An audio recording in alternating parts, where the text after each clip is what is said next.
Alhamdulillahi Rabbil Alamin.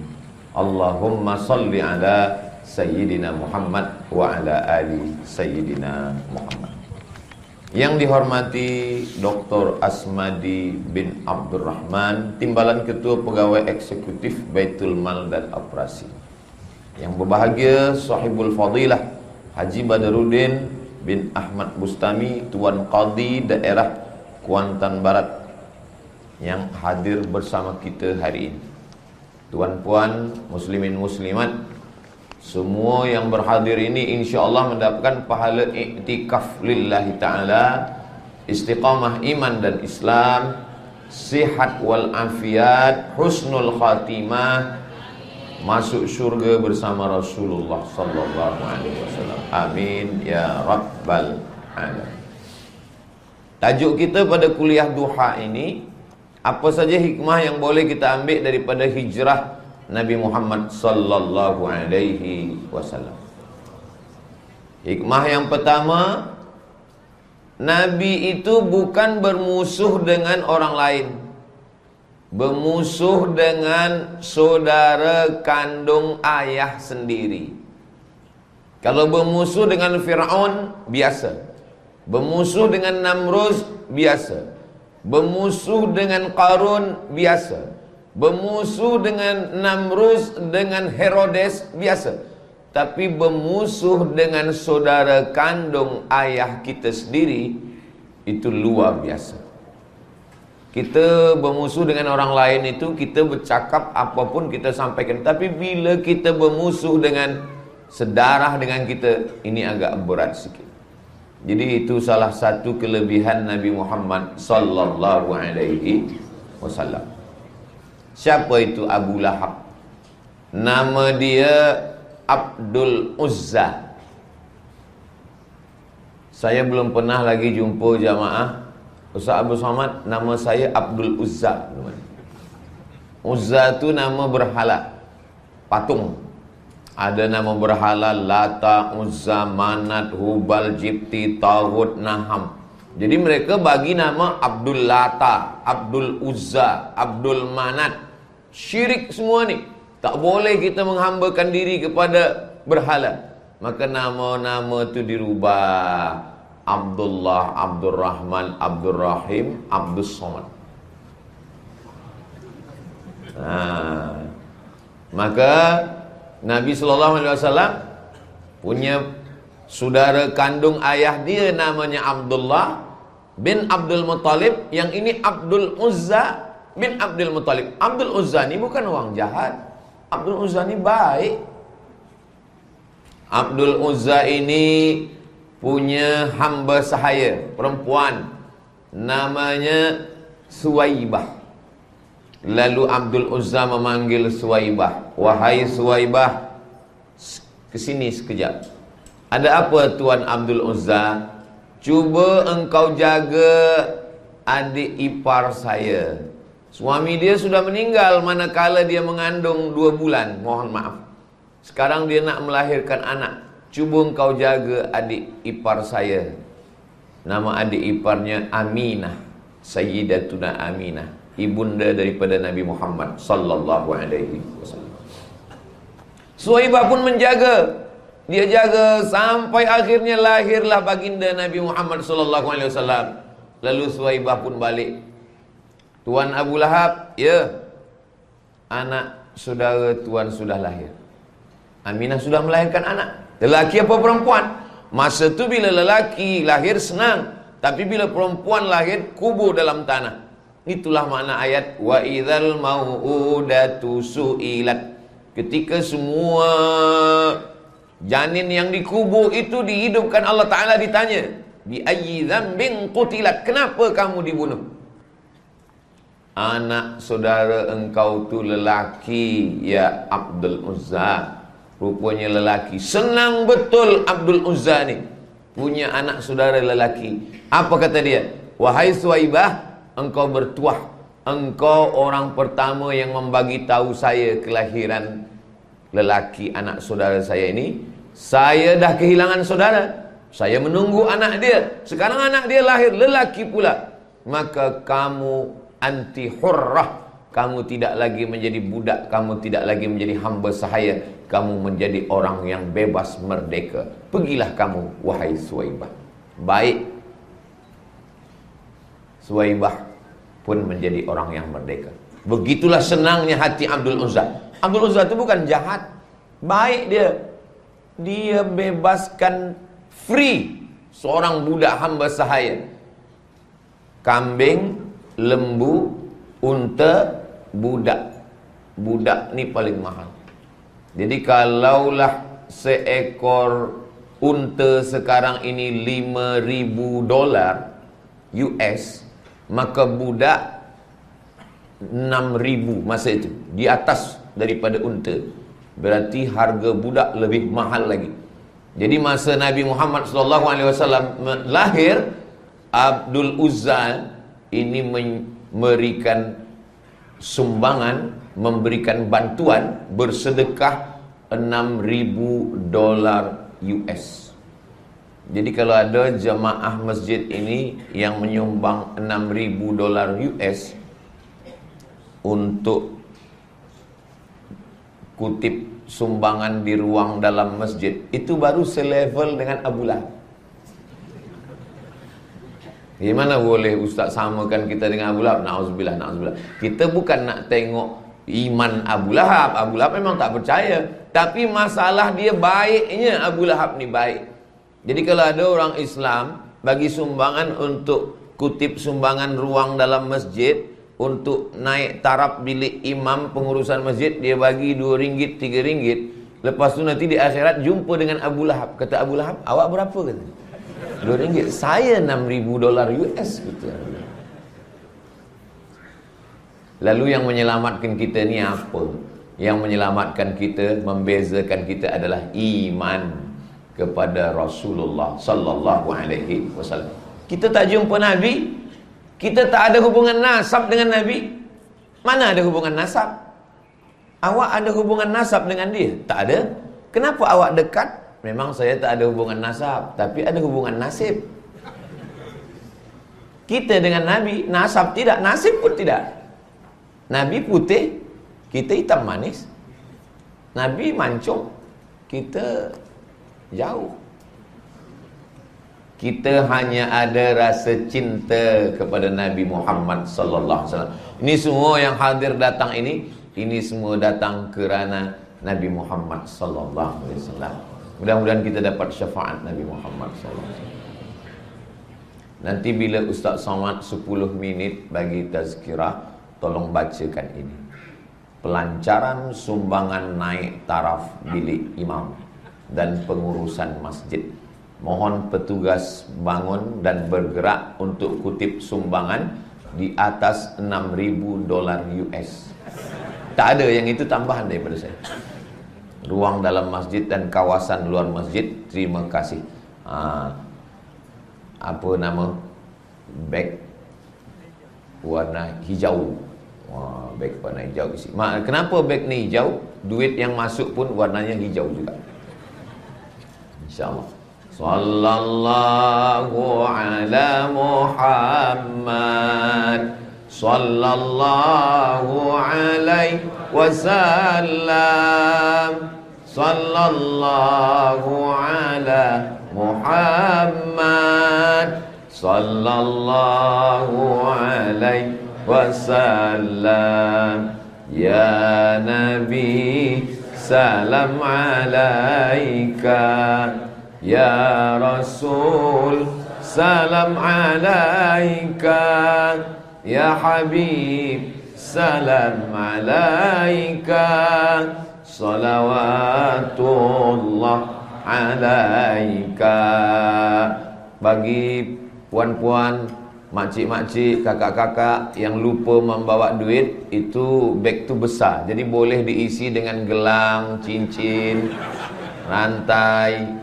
Nanti masjid menjual dan akan dibelikan untuk sumbangan naik taraf. Mudah-mudahan semua yang bersedekah panjang umur, sehat badan.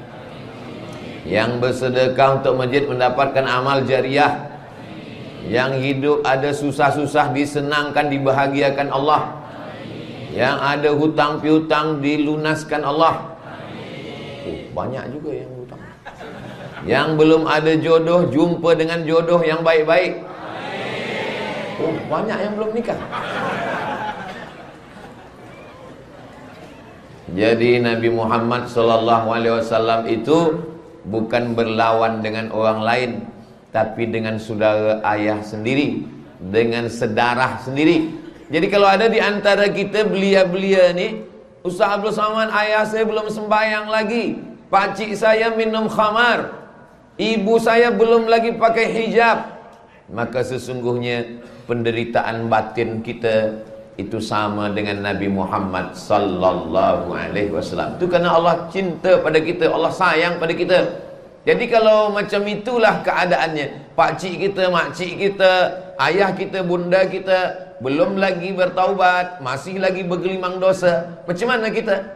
Apakah kita balik ke rumah lalu kita kumpulkan pakcik, makcik, ayah, bunda, sini semua, ya ayyuhallazina kafaru?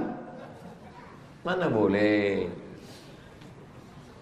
Cakap yang baik-baik, sopan santun, budi bahasa. Wa qula lahu qawlan layyina. Apa kata Allah Ta'ala kepada Nabi Musa alaihissalam? Cakapkanlah cakap yang baik-baik, yang lembut-lembut. La'allahu yatadzakkara aw yakhsha. Boleh jadi dengan cakap yang lembut itu dia ingat pada Allah dan dia takut pada Allah. Sembahyang hajat malam, usolli sunnatal hajat, raka'ataini lillahi ta'ala. Ya Allah, bukakan hati suami saya, bukakan hati isteri saya, bukakan hati pakcik makcik keluarga saya, jiran saya. Allahu Akbar. Mudah-mudahan yang belum dapat hidayah dibukakan Allah Ta'ala pintu hidayah. Amin ya rabbal alamin. Bila Abu Lahab ini menjadi jahat, Abu Lahab menjadi jahat. Abu artinya ayah, Lahab artinya api yang menyala-nyala. Itu Lahab, Abu Lahab. Kenapa dia dikatakan Abu Lahab? Sebab dia sangat handsome. Orang kalau ada lelaki yang sangat handsome, maka dia macam api yang menyala. Jadi kalau ada kawan kita handsome tapi tak sembahyang, kita panggil, hai Abu Lahab, gitu. Saya duduk di Pekanbaru, Riau, Sumatera, Indonesia. Jadi saya di Pekanbaru ni, saya berjalan-jalan, saya tengok ada tempat makan, restoran Abu Lahab. Saya terkejut, apa dia bagi nama tempat makan Abu Lahab? Tapi ujung huruf tu bukan B, P. Abu Lahab, lahap makan maksudnya. Tak boleh bagi nama yang iltibas. Sebab iltibas ni sesilap orang tengok, Abu Lahab, mana Abu Jahal kata dia. Tak boleh. La talbisul haqqa bil batil. Tapi memang iklan ni memang itulah dia, orang marketing ni memang dia buat macam tu. Ingat, saya pun ingat sampai sekarang. Tapi saya tak pernah lalu di situ. Saya tak pernah masuk ke dalam. Bila saya masuk nanti orang ambil gambar, ustaz dah berkawan dengan Abu Lahab kata dia. Bila dia jahat? Ketika turun ayat Iqra bismi rabbikal ladzi khalaq, khalaqal insana min 'alaqin, Iqra wa rabbukal akramul ladzi 'allama bil qalam, 'allamal insana ma lam ya'lam. Lalu kemudian Nabi sejuk. Nabi balik ke rumah diselimuti oleh Sayyidatuna Khadijah. Lalu turun lagi ayat, apa kata Allah? Ya ayyuhal muddathir, wahai orang yang berselimut, qum, jaga, wake up, fa'anzir, bagi peringatan. Lalu Nabi pun nak bagi peringatan, turun lagi ayat, wa anzir ashiratakal aqrabin, bagilah peringatan kepada orang-orang dekat. Jadi kalau nak bagi peringatan orang dekat dulu, isteri, anak, suami, pakcik, makcik, ayah, bunda, bagi orang-orang dekat dulu. Maka Nabi kumpulkanlah semua pakcik, makcik, keluarga saudara dia. Di antaranya adalah Abdul Uzza, Abu Lahab. Nabi naik ke atas bukit Safa. Masa Nabi naik ke atas bukit Safa, Nabi tanya, ya ahla Makkah, wahai penduduk Makkah, Seandainya saya katakan di belakang Bukit Safa ini, di belakang Bukit Safa itu ada bukit yang tinggi namanya Jabal Abi Qubais. Jabal Abi Qubais ini dipotong, di atasnya dibina istana. Itulah dia istana Raja Fahad bin Abdul Aziz. Panjang umur, sehat badan. Nanti bulan Agustus kita akan berangkat umroh bersama Ustaz Abdul Somad, insyaAllah. Amin. Bayar masing-masing. Bila saya katakan di belakang Bukit Safa ini, di belakang Jabal Abi Qubais ini, ada pasukan musuh yang akan menyerang kita, apakah kamu percaya? Kata penduduk Makkah, sadaqnaka, kami percaya ya Rasulullah. Kami percaya wahai Muhammad. Seandainya saya katakan di belakang ini ada tentera yang akan membunuh kita, kamu percaya? Tentulah kami percaya. Dari kecil lagi engkau kami panggil Al-Amin, orang amanah. Seandainya aku katakan saya dah dapat wahyu dari malaikat Jibril dan saya adalah nabi terakhir, apakah kamu percaya? Disitulah bangkit Abu Lahab. Apa kata Abu Lahab? Tabban laka ya Muhammad, celaka engkau, alihadza jama'tana, apakah untuk ini engkau kumpulkan kami? Ketika itu turunlah ayat Tabbat yada abi lahabin wa tab, ma aghna anhu maluhu wa ma kasab, sayasla naran dzata lahab wa imra'atuhu hammalatal hatab fi jidha hablum min masad. Abu Lahab itu semuanya kena. Dirinya tabbat yada abi lahabin wa tab. Usahanya ma aghna anhu maluhu, hartanya, wa ma kasab. Istrinya, wa mara'atuhu hammalatal hatab.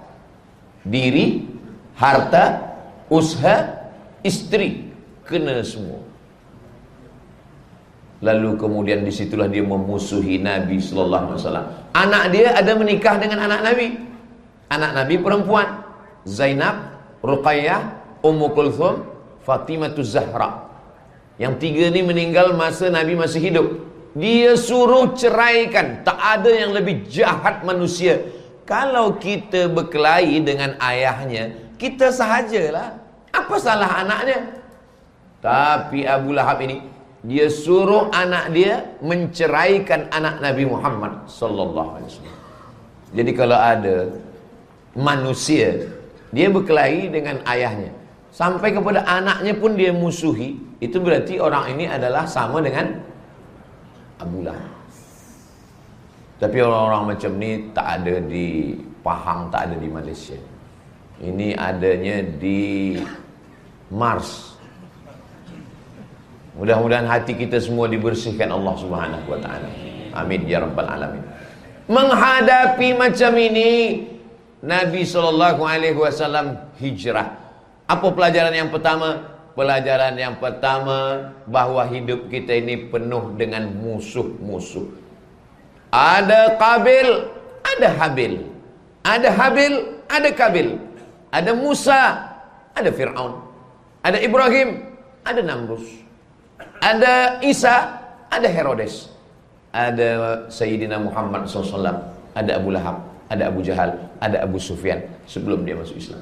Maka kalau ada orang, Ustaz Abdul Somad, jiran saya jahat, kawan saya jahat, ini jamaah ada jahat pada saya, macam mana ni Ustaz? Kamu jumpa dengan dia, bagi tahu dia. Ada Qabil, ada Habil. Ada Musa, ada Namrus. Ada Fir'aun, ada Musa.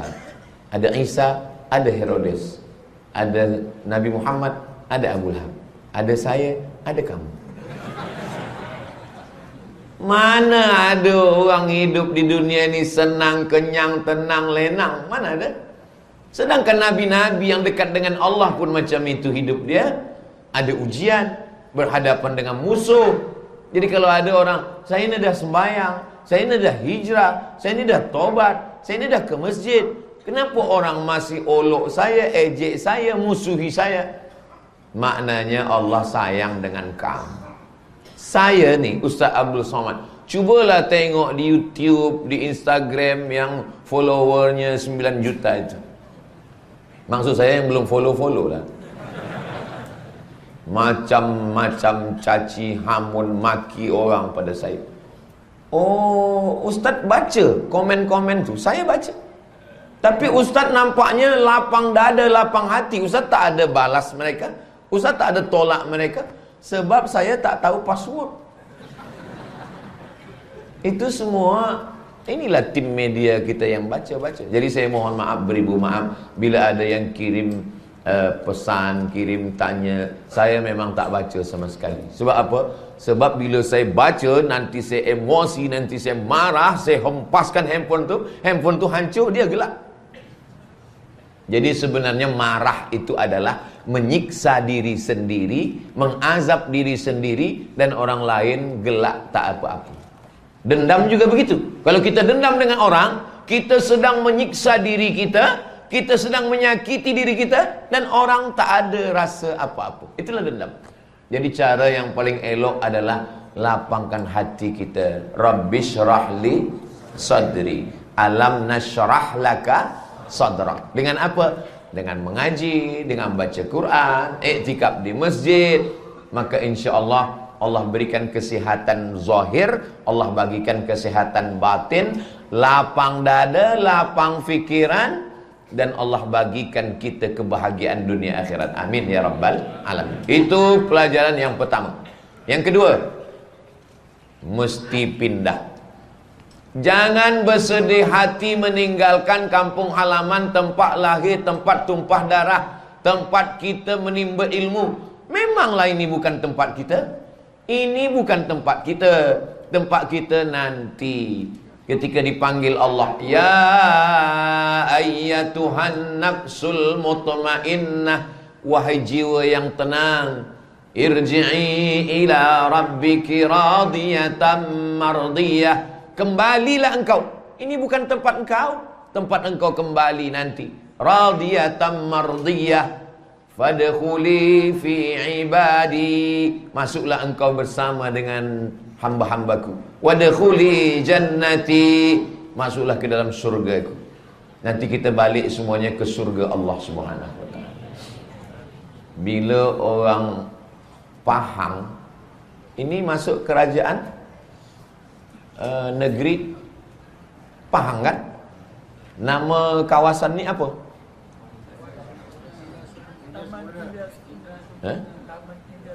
Taman Indra Sempurna. Bila orang Taman Indra Sempurna ni nanti masuk surga semua beramai-ramai, mereka akan pandang ke kanan, tengok ke kiri, tengok hadapan, tengok ke belakang. Mereka tanya, kenapa Ustaz Abdul Somad tak ada, kata dia. Mana Ustaz Abdul Somad? Mereka tanya kepada malaikat, Ustaz Abdul Somad yang dulu bagi tazkirah di masjid kami, Masjid Fatimah Az-Zahra, kenapa dia tak ada? Kata malaikat, dia sudah lama tunggu awak di VVIP. Amin. Sebenarnya saya nak minta doa itu. Macam mana keluar mulut orang yang ikhlas, hati bersih, kata amin. Mungkin saya masuk surga bukan kerana amal saya, tapi masuk surga kerana doa orang-orang yang ikhlas kerana Allah SWT. Saya dengan tuan-puan, kalau ditengok daripada zahirnya, mana yang lebih ikhlas? Ikhlas tu letaknya dalam hati, mana ada orang tahu. Saya bagi tazkirah, saya duduk di atas kerusi, tuan-puan duduk di bawah. Saya yang akan nampak muka saya di YouTube, di channel Ustaz Abdul Somad Official. Jangan lupa subscribe, like, share, and comment. Yang nampak ni muka saya. Maka saya selalu khawatir, ya Allah, mungkin amal-amal saya ni dah habis semua dah. Sebab riak, sebab sum'ah, dipuji orang, ditengok orang, dinilai orang. Dah habis pahala ni. Tapi saya yakin, la yudkhilal jannata ahadakum amaluhu, kamu masuk surga bukan kerana amal kamu. Abdul Somad, kamu masuk surga bukan kerana tazkirahmu, bukan kerana ilmu engkau. Engkau masuk surga kerana doa orang-orang ikhlas. Maka jangan sakiti orang, jangan singgung hati orang, jangan rusak perasaan orang. Jaga hubungan baik. Tengah malam dia berdoa, melelehkan air mata, ya Allah, Datangkanlah esok kajian duha Ustaz Abdul Somad di Masjid Fatimah Az-Zahra, ya Allah. Sihatkan dia sampai esok pagi, ya Allah. Selepas dia bagi tazkirah, nak mati dia matilah. Mana ada orang jamaah akan berdoa seperti itu. Maka setiap jamaah pasti dia akan doakan. Ketika kita doakan dan orangnya tak tahu, tak ada orangnya di hadapan kita, masa itulah Allah kirimkan malaikat. Apa kata malaikat? Amin. Kabulkan doa orang ini. Walaka misluh. Engkau dapat yang sama macam yang engkau doakan. Yang pertama, kita pasti ada musuh. Tak ada orang yang hidup di dunia ini selamat daripada lidah manusia. Nabi Muhammad SAW, apa kata mereka? Majnun, gila. Asatirul awwalin, dongeng-dongeng nenek moyang. Rajulun mas'ur, kena sihir, kena penyakit. Apa kata mereka? Bagaimana pula dengan Nabi Muhammad SAW? Allah Ta'ala pun juga dengan lidah mereka. Apa kata mereka? Wa qalatil Yahudu Uzairun ibnullah. Orang Yahudi mengatakan Allah punya anak namanya Uzair.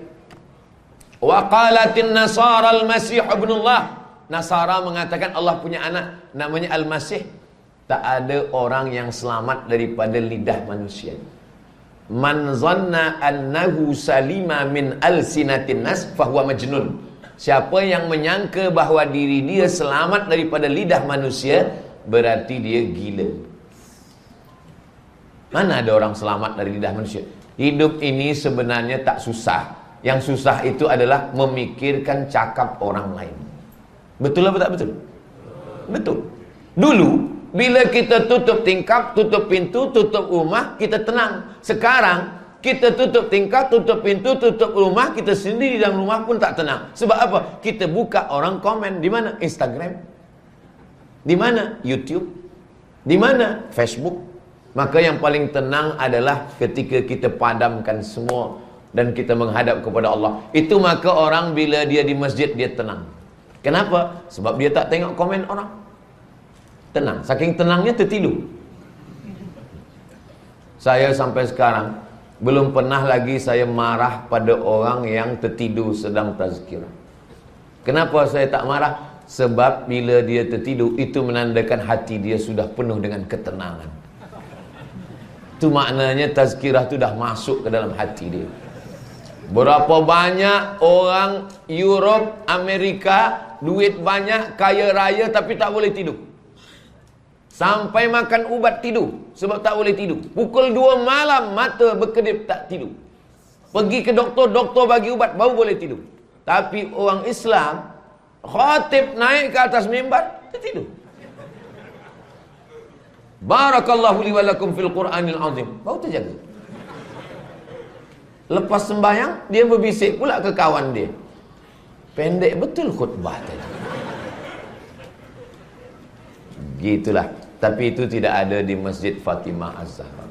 Itu di masjid-masjid lain. Masjid sini orangnya baik-baik semua insya-Allah. Amin. Nah, yang kedua kita mesti hijrah. Hijrah yang pertama ke sebuah negeri namanya Habasyah. Habasyah itu sekarang letaknya di Ethiopia.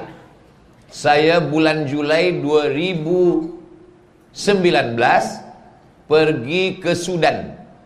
Tidak ada pesawat terbang. Pesawat terbang Saudi Airlines tak terbang. Pesawat terbang yang lain tidak ada. Satu-satunya flight hanya Ethiopian Airlines. Saya pun naik Ethiopian Airlines. Sampai dari Pekanbaru saya ke KLIA 2. Sampai di KLIA datang orang Malaysia. Assalamualaikum Ustaz Somad. Waalaikumsalam. Ustaz nak pergi ke Sudan? Ya. Ini satu-satunya pesawat terbang yang berani pergi. Pesawat Ethiopian Airlines.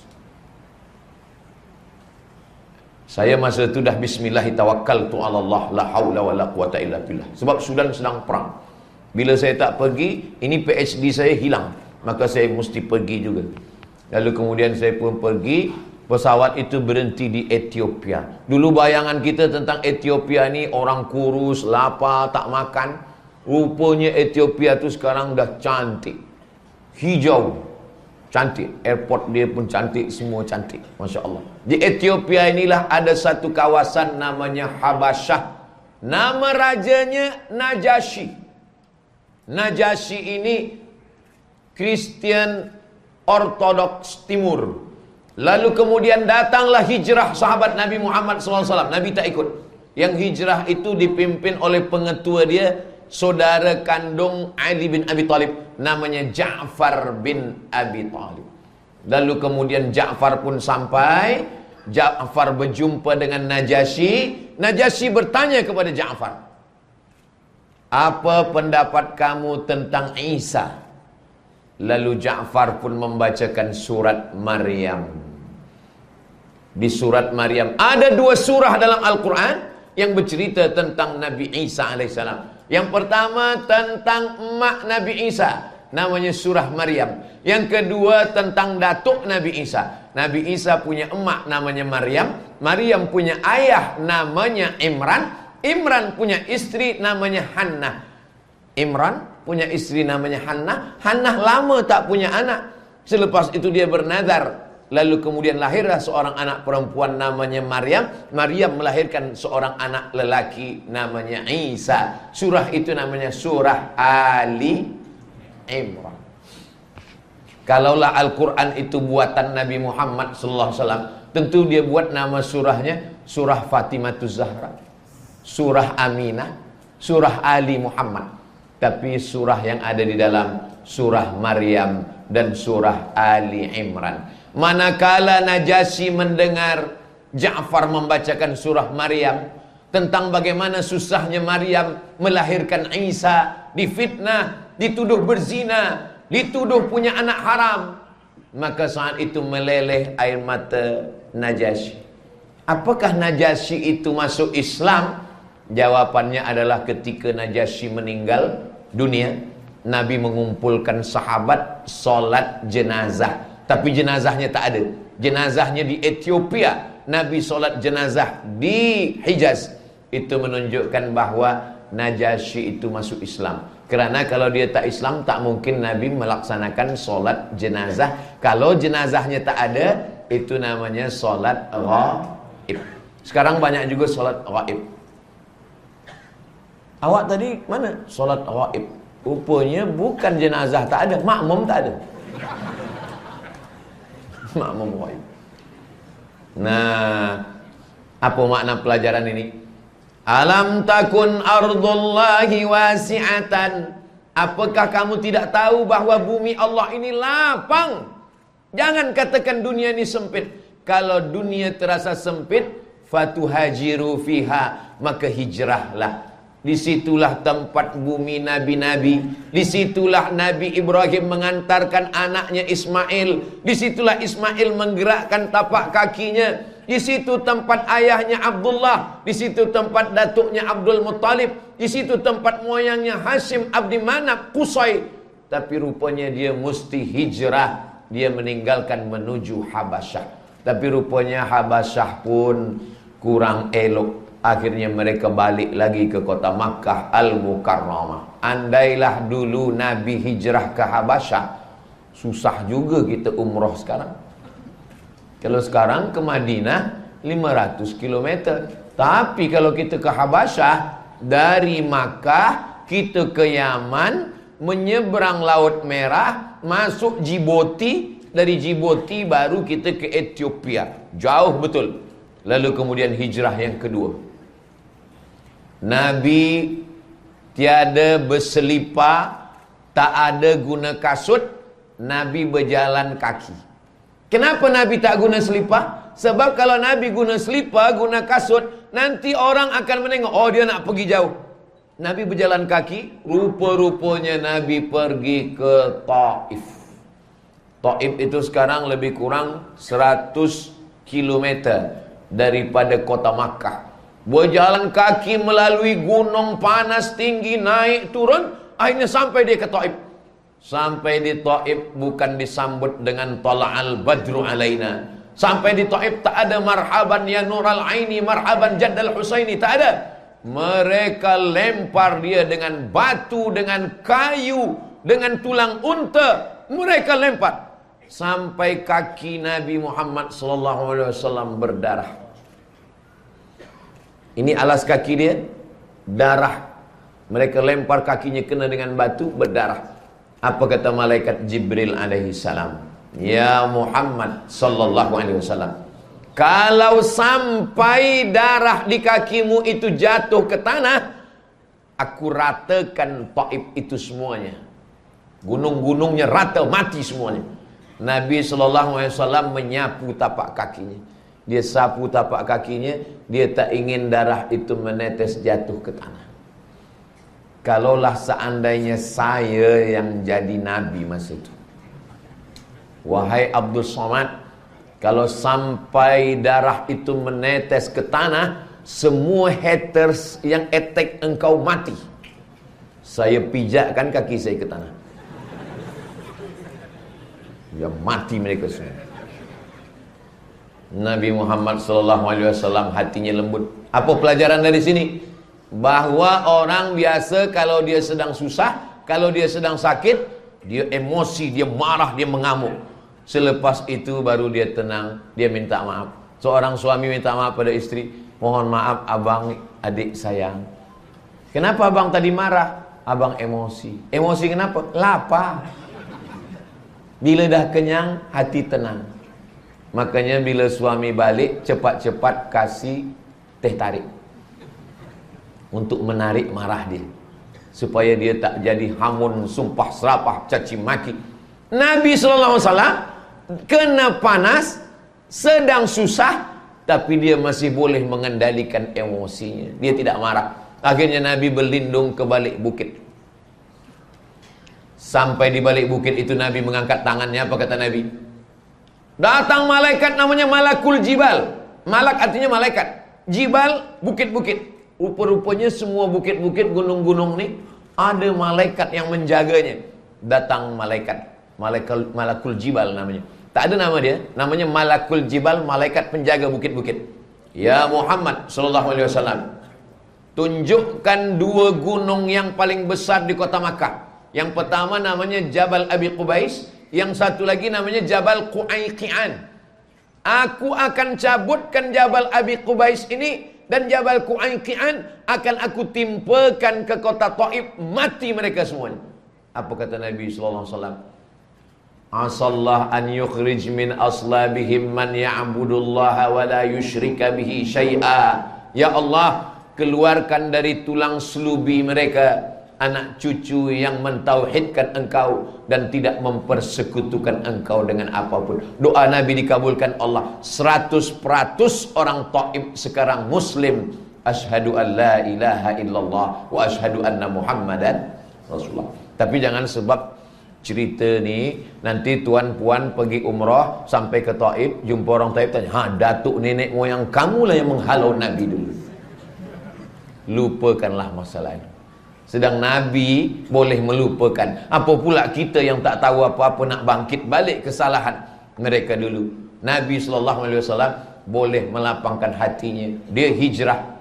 Lalu kemudian Nabi SAW ketika dia sedang duduk, tiba-tiba saja datanglah seorang budak hamba sahaya mengambilkan anggur. Lalu kemudian anggur itu dimakan oleh Nabi Muhammad sallallahu alaihi wasallam. Kata Nabi sebelum makan anggur tu, bismillah.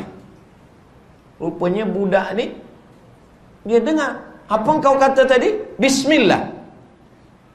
Dari mana engkau dapat baca bismillah ini?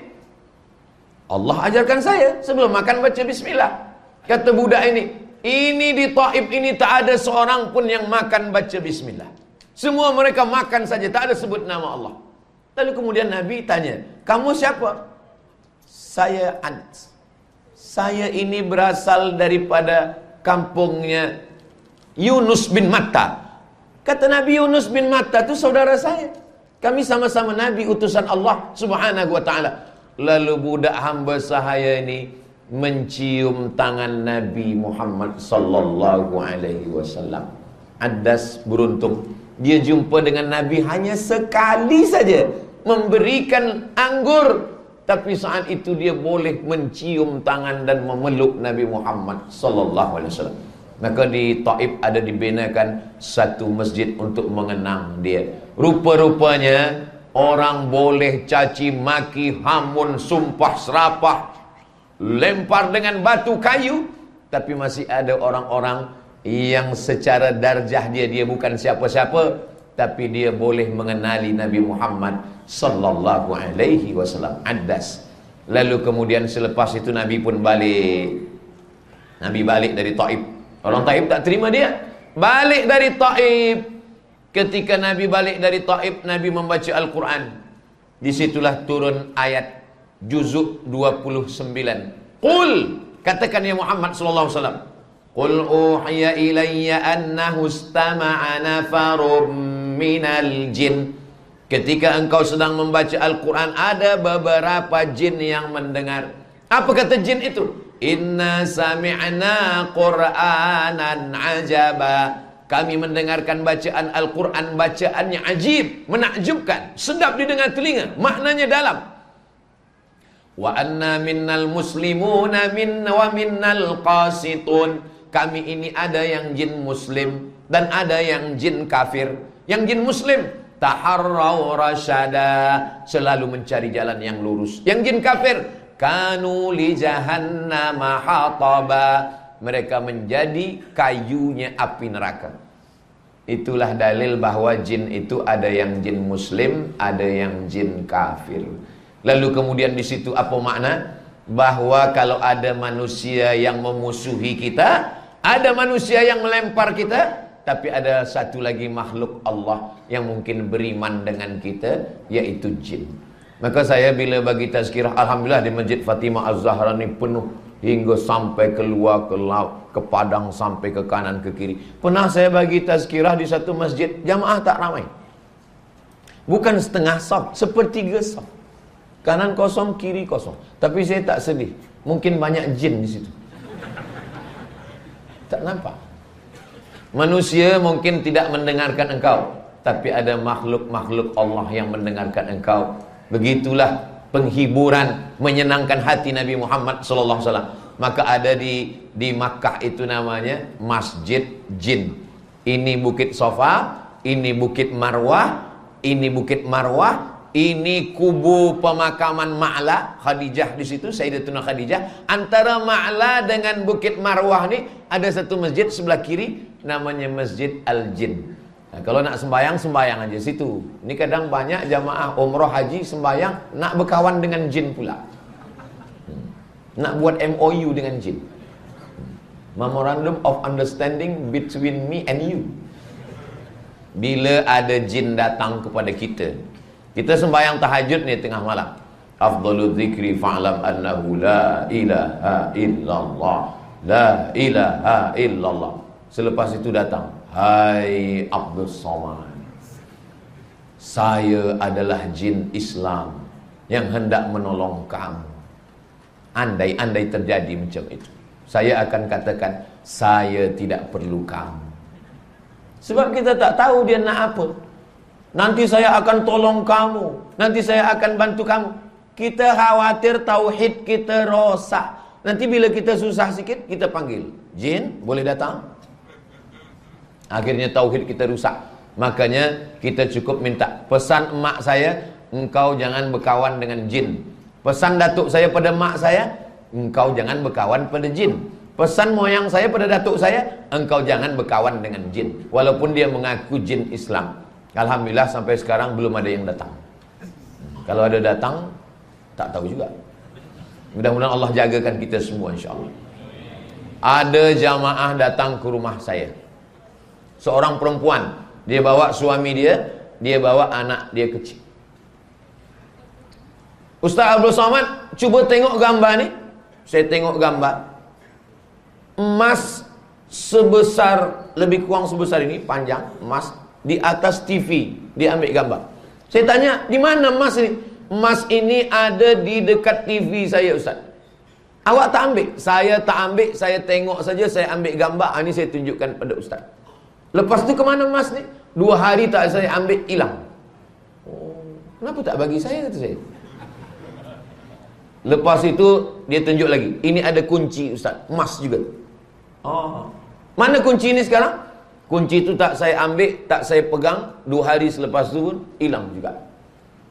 Saya tanya, jawab dengan jujur, ikhlas kerana Allah Ta'ala. Ya, kenapa awak tak ambil? Saya takut tauhid saya rosak, Ustaz Abdul Samad. Saya takut nanti bila saya susah sikit, saya minta pada dia. Minta susah sikit, minta pada dia. Saya ingin mati husnul khatimah. Oh, masih ada. Jawab dengan baik. Ada tak ayah kamu, datuk kamu yang dulu bomoh, dukun? Ada Ustaz. Datuk saya bomoh. Ini jin dia datang nak merayu kamu. Kamu mahu atau tidak? Saya tak mahu Ustaz. Okey, mudah-mudahan Allah menjaga kamu. Sebenarnya Allah mengirimkan orang ini kepada saya, nak menegur saya. Wahai Abdul Samad, engkau ustaz, engkau bagi tazkirah, tapi iman engkau belum tentu sekuat orang ini. Andai engkau yang mengalami macam ini, mungkin engkau akan ambil duit itu untuk pelancaran naik taraf bilik imam. Lama hidup banyak dirasa, panjang umur banyak ditengok, dan lama jadi ustaz, macam-macam jamaah itu datang.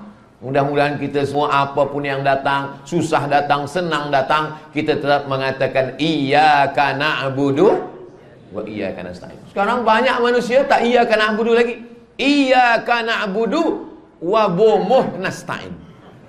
Iyyaka na'budu wa jin nasta'in. Rosak tauhidnya. Tauhid kita mengajarkan la ilaha illallah. Nabi Muhammad SAW tidak ada meminta. Nabi Muhammad SAW ditunjukkan ini bahwa makhluk ini memang ada. Selalunya dia disebutkan selepas kita, dia dulu baru kita. Alladzi waswisu fi sudurin nas minal jinnati annas. Wa ma khalaqatul jinna wal insa. Qul la in ijtama'atil jinnu wal insu. Tapi kita tak perlu mencari-cari dia. Dan kalaupun dia datang pada kita, kita katakan awak tak usahlah datang pada saya, sebab saya pun udah selesai pelancaran sumbangan naik taraf bilik imam. Jangan lagi bawa emas, jangan lagi bawa apapun. Kami ingin membersihkan tauhid kami kepada Allah Subhanahu wa ta'ala. Hijrah ke Habasyah tak jadi, sudah. Hijrah ke Taif, sudah. Rupanya Allah memilihkan satu tempat yang mulia. Tempat itu adalah Al-Madinatul Munawwarah. Kalau ada orang pergi umrah, sampai di Bukit Yalamlam, ini Bukit Yalamlam, ini pesawat terbang. Lalu di atas Bukit Yalamlam tu dia mengatakan labbaik Allahumma umrah. Dah. Lepas itu landing di Jeddah. Sampai dari Jeddah dia pun pergi ke Makkah. Sampai di Makkah dia tawaf, lepas tawaf dia sa'i, lepas sa'i dia tahallul, selesai.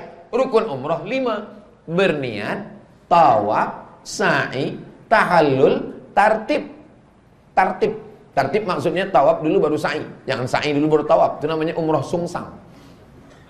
Selesai. Macam mana kalau dia tak ziarah ke Madinah? Secara fiqh selesai. Tapi dia tak ada adab kepada Nabi Muhammad sallallahu alaihi wasallam. Dari mana kita tahu tawaf?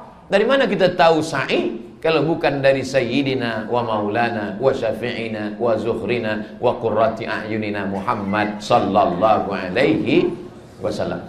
Maka kalau kita ada umrah, eloknya kita ke Madinah. Lepas daripada Madinah ini, kita bangkitkan cinta kita pada Nabi. Kita berjalan pelan masuk dari Babus Salam. Lalu kemudian kita lalu bagi lelaki. Lalu kita lalu di hadapan makam Nabi. Kita sedang mengucapkan salam kepada Nabi. Assalamualaikum ya Rasulullah. Assalamualaikum ya Nabi Allah. Kita dah sedih dah haru dah nak menangis, tak jadi menangis. Dihalau polis. Haji. Itulah adilnya Allah Ta'ala. Kalau kamu rasa kamu kaya, banyak duit, boleh rasa dekat Nabi kerana depan makam Nabi. Berapa banyak orang yang tidak pernah ke Masjid Nabawi, datuk nenek moyang kita dulu yang susah naik kapal, dia tetap di Semenanjung, tapi dia dekat dengan Nabi. Dengan apa? Dengan solawat. Orang-orang dulu yang ahli-ahli solawat, solawat nariyah, solawat tafrijiyah, solawat, ratib al-haddad, ratib al-attas, banyak zikir-zikir dia baca. Allahumma salli ala Sayyidina Muhammad wa ala ali Sayyidina Muhammad. Yang kita khawatirkan, badan kita sampai sana, fizik kita di hadapan makam Nabi, tapi sebenarnya pikiran kita entah kemana-mana. Kita berharap supaya walaupun kita jauh, tapi hati kita dekat dengan salawat. Allahumma salli ala Sayyidina Muhammad wa ala ali Sayyidina Muhammad. Tadi saya sampaikan tazkirah ini pukul 9. Sekarang sudah pukul 9.48. Kejap lagi pukul 10. Ustaz Abdul Somad sampaikan 60 minit. Di mana-mana saya menyampaikan tazkirah itu 60 menit sesuai dengan yang tertulis di tempat air minum 600 ml. Ini kecil aja sebenarnya. Ada waktu 10 menit, Ustaz jawab soalan yang ada ni. Banyak kertas di atas ni. Ada nama-nama orang-orang yang kita muliakan. Ada lagi pelancaran naik taraf bilik imam. Ini memang selalu kita sebut biar selesai. Ada soalan. Apa nasihat Ustaz untuk peniaga? Bila kita masuk masjid, Allahumma apa doa masuk masjid? Allahumma ftahli abwaaba rahmatik, bukakan saya pintu rahmat engkau. Tapi bila keluar masjid, Allahumma inni as'aluka min fadlik, bagi saya rezeki. Kenapa doa keluar masjid bagi saya rezeki? Sebab ini Masjid Nabawi, keluar pintu itu terus pasar tempat berniaga yang dibuat oleh Nabi Muhammad SAW. Itulah maka keluar masjid itu doanya, Allahumma inni as'aluka min fadlik, bagi saya rezeki. Makanya selesai sembahyang, coba tengok ayat selesai sembahyang. Idza qudiyatis shalah, kalau selesai sembahyang, fantashiru fil ard, bertebaranlah kamu di atas muka bumi, wabtaghu min fadlillah, cari rezeki Allah. Berniaga sunnah, kerana Nabi Muhammad SAW itu peniaga. Nabi punya ayah namanya Abdullah. Abdullah meninggal masa Nabi 2 bulan dalam kandungan. Mohon maaf, ayahnya meninggal itu saat pergi berniaga. Jamaah haji yang datang dibagi minum. Siapa yang bagi minum? Yang bagi minum adalah Abdul Muttalib. Kenapa Abdul Muttalib boleh bagi minum? Karena dia peniaga, orang kaya. Ayah Nabi peniaga, Nabi peniaga, datuk Nabi peniaga, isteri Nabi. Nabi membawa barang-barang, tapi bukan punya dia. Dia hanya menjualkan saja. Nanti bila dia dah jual, dapat duit, dibagi. Membagi untung ni namanya mudharabah. Sudah dilakukan oleh Nabi SAW. Siapa yang punya barang-barang ini? Khadijah. Khadijah ni heran, kenapa kalau orang ini yang bawa, semua laku, kalau dia yang bawa, semua habis. Kata Khadijah bertanya, saya nak tengok mana orangnya yang bernama Muhammad SAW, yang setiap kali barang ni, kenapa kalau orang lain yang bawa habis setengah, habis seperempat, tapi bila dia yang bawa, semua laku. Kemudian ditunjukkanlah orang, itulah dia Muhammad SAW. Lalu kemudian Khadijah menengok dia, nurun ala nur, cahaya di atas cahaya. Patutlah semua barang tu laku. Rupanya yang berniaga tu handsome. Itulah pentingnya peniaga tu yang handsome. Andai saya ada peniaga orang Malaysia nak minta tolong saya, Ustaz Abdul Somad, saya ni berniaga susu. Siapa yang minum susu, maka badan dia akan berdaging sikit. Lalu disuruh saya yang menjual. Encik puan tuan, bila ingin gemuk, minumlah. Mana ada orang nak beli? Yang menjualnya kurus. Jadi kenapa barang yang dijual Nabi SAW itu laku? Sebab dia dengan bersihnya, dengan handsome-nya Sayyidina wa Maulana Muhammad sallallahu alaihi wasallam. Baju Nabi itu lengannya dia tak pakai apa nama? Kancing, butang. Dia besar. Jadi bila Nabi angkat tangannya waktu Nabi khutbah di atas mimbar, datang orang Arab Badui minta hujan. Halakatil amwal, kebun-kebun kami kering, hujan lama tak turun. Nabi angkat tangannya, Nabi berdoa, aghithna, aghithna, turunkan hujan, turunkan hujan. Waktu Nabi mengangkat tangan, sahabat yang ada di bawah tu menengok. Apa kata sahabat? Kami menengok bayadha ibataihi, putih dua ketiak Nabi. Kalau ketiaknya saja putih, bagaimana dengan pipinya? Dengan wajah Sayyidina wa Maulana Muhammad sallallahu alaihi wasallam. Saya bukan nak memburukkan kita, tak. Kita memang dah macam ini. Hitam-hitam si tampuk manggis, walaupun hitam ku pandang manis. Tapi ada juga pantun lain, hitam-hitam si tampuk manggis, sudahlah hitam lutut berkudis. Maksudnya tutuplah lutut, jangan nampak aurat. Dalam mazhab Syafi'i lutut tu aurat. Lalu sampai mana tadi? Hilang pula. Bahawa Nabi berniaga. Makanya kalau perniagaan ini ditinggalkan oleh umat Islam, siapa yang akan mengambil perniagaan ini? Yahudi. Yahudi yang akan mengambil perniagaan ini. Maka umat Islam mesti berniaga. Siapa yang membawa Islam ini ke Nusantara? Selalunya dalam sejarah dikatakan yang membawa Islam ke Nusantara adalah peniaga. Tak betul. Yang membawa Islam ke Nusantara adalah alim ulama yang berniaga. Mereka ulama, tapi mereka berniaga. Orang-orang tasawuf itu hanya berzikir saja. Orang tasawuf berniaga. Namanya Imam Junaid Al-Baghdadi. Kita kalau ambil fiqh Imam Syafi'i, kalau ambil akidah Imam Asy'ari, kalau ambil tasawuf Imam Junaid Al-Baghdadi. Kalau ambil akidah Asy'ari, kalau fiqh Syafi'i, kalau tasawuf Imam Junaid Al-Baghdadi. Imam Junaid itu dia ada gerai tempat berniaga.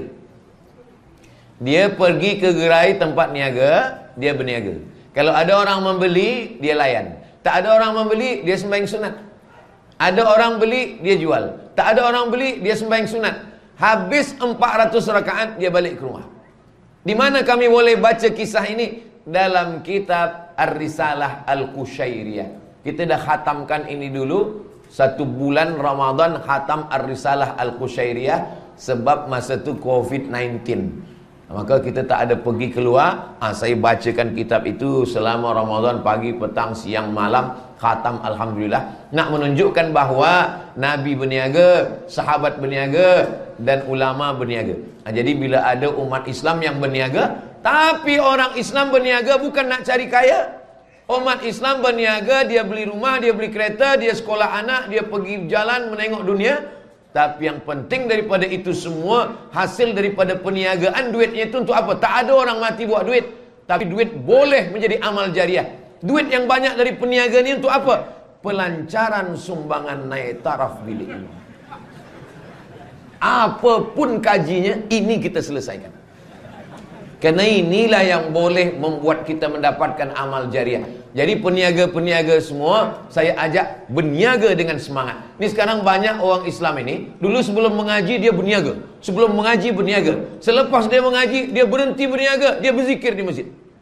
Ini tak betul. Tetap berniaga. At-tajir peniaga. As-saduq jujur. Al-amin amanah. Ma'an nabiyin, kalau dia mati nanti dia bersama dengan nabi-nabi. Was-siddiqin, dia bersama dengan orang yang benar. Was-syuhada, dia bersama dengan orang mati syahid. Was-salihin, dia bersama dengan orang soleh. Orang yang berniaga, dia ikut sunnah Nabi. Tapi jangan sebab niaga tak ke masjid. Ini jangan balik-balik ceramah Ustaz Abdul Somad ini. Hayyalas salat. Awak tak ke masjid. Berniaga ini ibadah. Pergilah ke masjid, tutup kejap. Atau ada isteri di situ, dia jaga. Nanti balik, kita jaga, isteri pula sembahyang. Apa maknanya? Ini ibadah. Nasib baik kertas yang jatuh bukan pelancaran sumbangan. Mohon Ustaz doakan anak-anak saya. Muhammad Fawaz. Fawaz artinya orang yang menang. Fawaz menang, tak pernah kalah. Nur Sumayyah, Nur Cahaya. Sumayyah perempuan pertama yang mati syahid.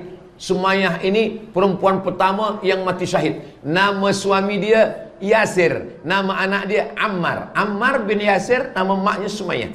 Muhammad Fayyad. Fayyad artinya melimpah. Apa dia melimpah? Karena ayah dia peniaga, tentulah duit dia melimpah. Kemana melimpah duit dia? Ke pelancaran sumbangan imam. Supaya jamaah ni ingat, kalau selesai ni yang dapat pahala siapa? Kita semua. Tapi yang paling banyak aliran pahalanya, tentulah yang menyampaikan. Saya seorang ibu. Nanti bila kita berdoa bukan cuma untuk yang saya sebut saja. Semua anak-anak kita, anak saya, anak tuan, anak puan, semuanya dijaga Allah Ta'ala menjadi anak yang soleh dan solehah. Seorang anak saya seorang ibu kepada anak lelaki 4 tahun, anak perempuan 10 bulan. Saya percaya madrasah pertama bagi anak bermula dari rumah yang dididik dan diasuh dengan ajaran Islam sebaiknya. Kita juga cenderung mendidik anak sebagaimana kita didik ketika kecil dulu. Barangkali ada didikan yang salah dan dari broken home. Broken hancur, home rumah hancur.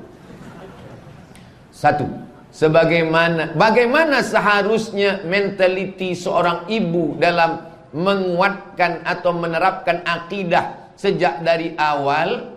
Bagaimana ibu bapa untuk health, childhood, trauma. Bagaimana supaya membuat anak kita ini sehat secara mental, sebab dia mungkin mengalami suatu penyakit trauma karena diolok, diejek, pendidikan yang salah. Macam mana kita memperbaiki ini? Saya, walaupun saya ustaz, tapi kalau saya di rumah dengan anak saya, bukan berarti saya guna bahasa-bahasa ustaz ni dengan anak saya. Saya panggil anak saya Mizyan Haziq Abdillah, Sami Ahmad Misbah Billah, lalu saya katakan, ya ayyuhallazina amanu. Bukan macam tu kita mendidik anak kita. Macam emak saya dulu mendidik saya. Dulu bila saya balik ke rumah nak tidur malam, itu kereta-kereta kecil letak di atas bantal. Mak tanya, ini dapat kau dari mana? Dapat tadi di jalan masa main-main. Balikkan dia balik keluar. Kenapa macam tu mak? Sebab nanti di akhirat, semua yang kita ambil punya orang yang bukan punya kita, nanti kita akan pikul di akhirat. Sebab kita budak kecil tak tahu dalil, kita pun takut, kita balikkan. Sampai sekarang itulah yang ada dalam fikiran saya. Saya belajar, rupanya ayatnya ada. Wa may yaghlul, siapa yang curang, siapa yang mencuri, siapa yang berkhianat, ya'ti bima ghalla yaumal qiyamah, dia akan membawa kecurangannya pada hari kiamat nanti. Rupa-rupanya yang dicakapkan mak kita dulu ada ayatnya, ada hadisnya. Kalau tak ada berada, takkan tempua bersarang rendah.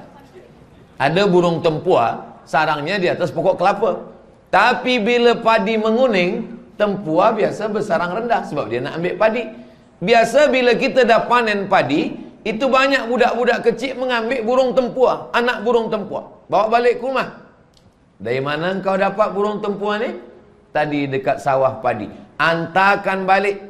Macam mana kalau engkau diculik, diambil orang, kidnap, lepas itu engkau dipisahkan dari ibu bapa engkau? Sedih tak sedih? Sedih. Begitu jugalah burung ini sedih. Maka sampai sekarang saya tak ada pelihara burung. Bukan berarti saya larang tuan-tuan bila ada pelihara burung, burung serindit, burung kakak tua, burung apapun, silalah. Tapi tolong kandangnya besar, dia boleh terbang dan makannya lengkap dan ada bini dia. Jangan sampai semua hidup kita yang menengok dia. Rupanya kita tak tahu apa dia cakap. Bini gitu.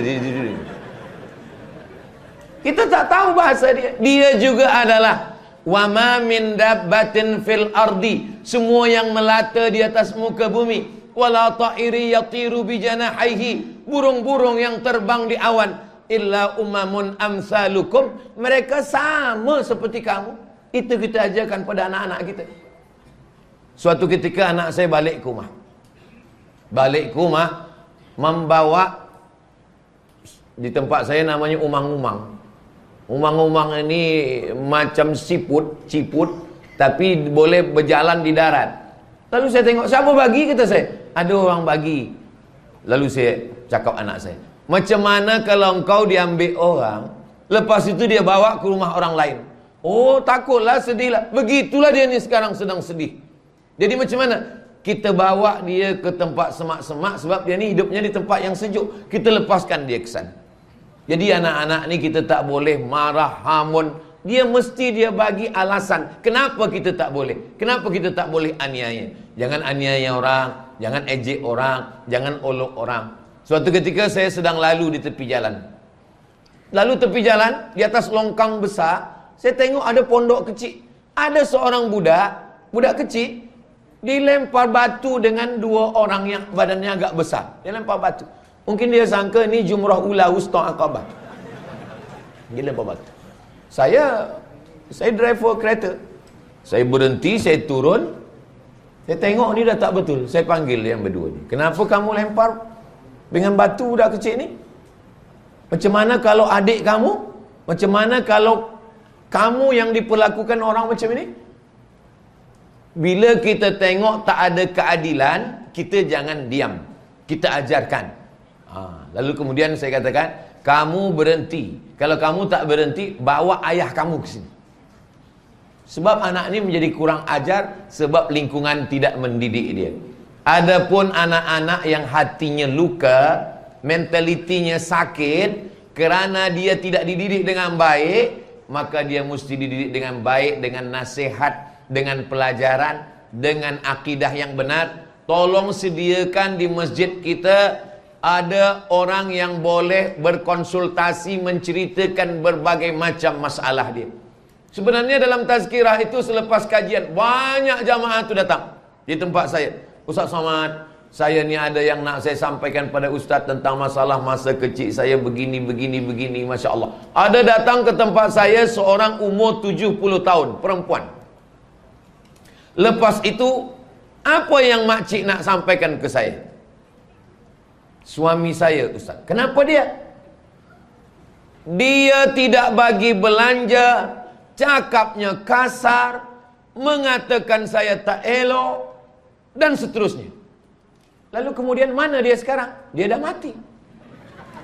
Kata saya, kalau dah mati selesailah masalah. Apa masalah lagi? Sampai sekarang saya tak boleh memaafkan dia. Lama saya termenung. Saya tak boleh mengatakan maafkan sajalah makcik, tak boleh. Sebab dia umur 70 tahun, saya tak mengalami apa yang saya alami macam dia. Jadi apa masalahnya makcik? Masalahnya saya tak boleh memaafkan dia sampai sekarang. Macam mana ni Ustaz? Galah patah boleh disambung, kaca retak boleh direkat, hati yang sakit kemana ubat akan dicari. Jangan pernah sakiti hati orang. Jangan pernah aniaya, jangan pernah zalim. Lalu bagaimana saya menyampaikan? Yang menjumpakan makcik dengan dia dulu siapa? Bukankah kita tahu langkah rezeki pertemuan maut kuasa Allah SWT? Aku tak pernah mencari engkau, engkau pun tak pernah mencari aku. Allah yang mempertemukan kita. So sweet. Yang senyum pelajar pula. Pertemuan makcik dengan dia adalah takdir Allah SWT. Sudah dituliskan Allah di Lauhil Mahfuz 50 alfasana, 50.000 tahun sebelum Allah menciptakan langit dan bumi. Ada amal yang paling besar makcik, lebih besar daripada jihad berdarah di Palestin. Semoga Allah menolong saudara kita di Gaza, Palestin. Ada amal yang lebih besar daripada haji dan umrah makcik. Ada amal yang lebih besar daripada sedekah makcik. Ada amal yang lebih besar daripada menolong pelancaran bilik imam makcik. Apa tu Ustaz Abdul Somad? Amalnya tak keluar duit, amalnya tak keluar peluh, amalnya tak keluar darah. Apa itu Ustaz Abdul Somad? Amalnya satu kata saja makcik. Apa itu amal? Maaf. Makcik selama ini dah sembahyang tahajud, udah. Makcik selama ini dah sedekah, sudah. Tapi ada satu amal yang makcik belum buat. Apa dia? Maaf. Jadi semuanya balik kepada agama. Kalau makcik boleh memaafkan, makcik boleh ridha menerima ini semua, nanti makcik akan dicari Allah di dalam surga. Bukan makcik mencari Allah, Allah mencari makcik. Apa kata Allah? Aku ingin memberi sesuatu pada engkau. Apa dia? Yang surga engkau dah dapat, jannatin tajri min tahtihal anhar engkau dah dapat. Ada satu yang kau belum dapat. Apa dia? Ridhaku. Ridhaku hanya diperolehi oleh orang yang ridha menerima takdir Allah Subhanahu wa taala. Jadi kalau ada orang yang hatinya sakit, mentalnya sakit, berdasarkan daripada pendidikan yang tak sempurna, ayahnya, ibunya, segala macam, maka kita balikkan dengan agama, dengan ridha kepada takdir Allah, memperbaiki segala yang rosak dengan amal ibadah. Mudah-mudahan kita semua sihat walafiat zahir dan batin, insyaAllah. Itulah yang boleh saya sampaikan. Dalam lebih kurang 70 menit ini kita mendapatkan nilai i'tikaf, kita mendapatkan nilai jihad fisabilillah, kita mendapatkan pahala menuntut ilmu, kita mendapatkan sedekah, kita mendapatkan amal jariah. Amin ya rabbal alamin.